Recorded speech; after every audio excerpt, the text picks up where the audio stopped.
As an adult, I moved to a town within 45 minutes of the Klamath. Not consciously, not because I had to be near it, but because there were so few people and so much wilderness. It seems obvious now that I had been tricked into it by so many years of stories and the mystique that had been built.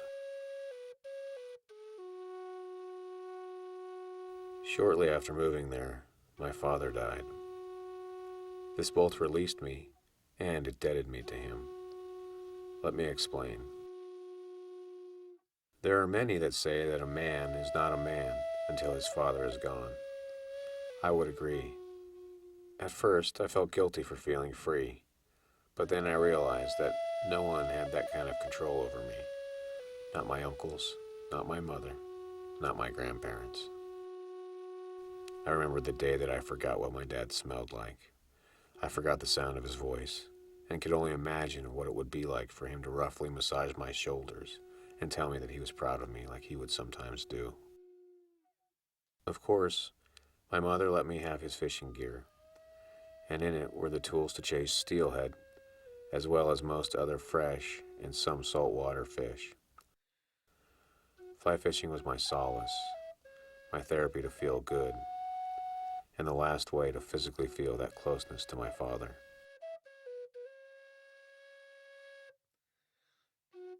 Needless to say, the Klamath River was a mythic place in my mind. It was a place that men went in all sorts of inclement weather and returned with big fish and even bigger stories.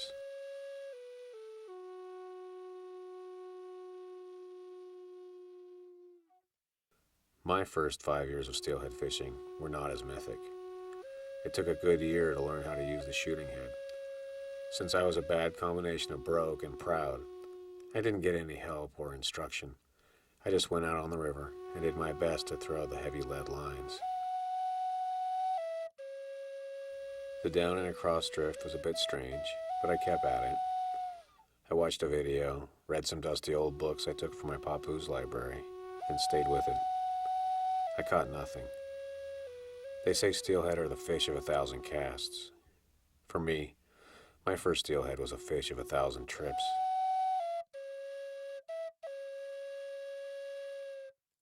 My break finally came in my 5th season of steelhead angling. I had a guide for the day and took my lady fishing. We would do some fly fishing and some bait fishing. Mostly, I wanted Susan to catch some fish. Anyway, I had given up on the idea of catching any myself. We met the guide. I got my rod set up and my waders on, and he ferried us across the river so I could cast while he set up the boat.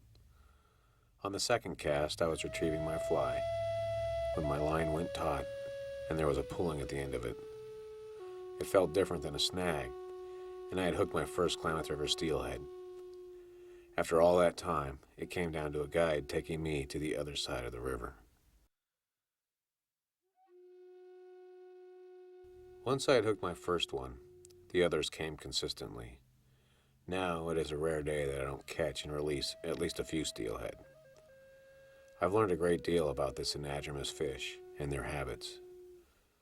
Mostly, I have learned about a 12-mile section of river and how to fish it with a fly rod at different flows and conditions.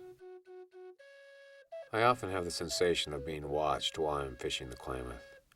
When I look up, there is no one there, no animals, no people. I like to think that they're watching me as my father, and I hear his words of support. Take your time, make a good cast, keep moving.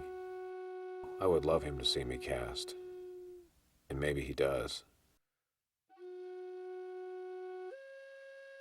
There are few feelings that compare to the sensation of a steelhead intercepting my fly in mid-drift. The fish hits, and something clicks in my brain, an unconscious response that happens in a fraction of a second to order my arm to pull back and set the hook. Often this results in a wild animal, a wild fish taking line from my reel. I focus on keeping my rod tip up and keeping tension in the line and an adequate amount of pressure on the fish. For a few moments, I am tied to that wildness, the sense of freedom that sometimes seems dormant during the long hours of work, traffic, and rules of culture. I reel in quickly, making the time that I play the fish as short as possible to make the odds of its survival as high as possible. So I move quickly once the fish is near me, wetting my hands so I don't disturb its protective slime, lifting the fish out of the water only if I have to. The few moments that I get to touch the fish are electric. I feel a sense of connection and brotherhood with it, and I enjoy watching it swim away with as much pleasure as I did in catching it.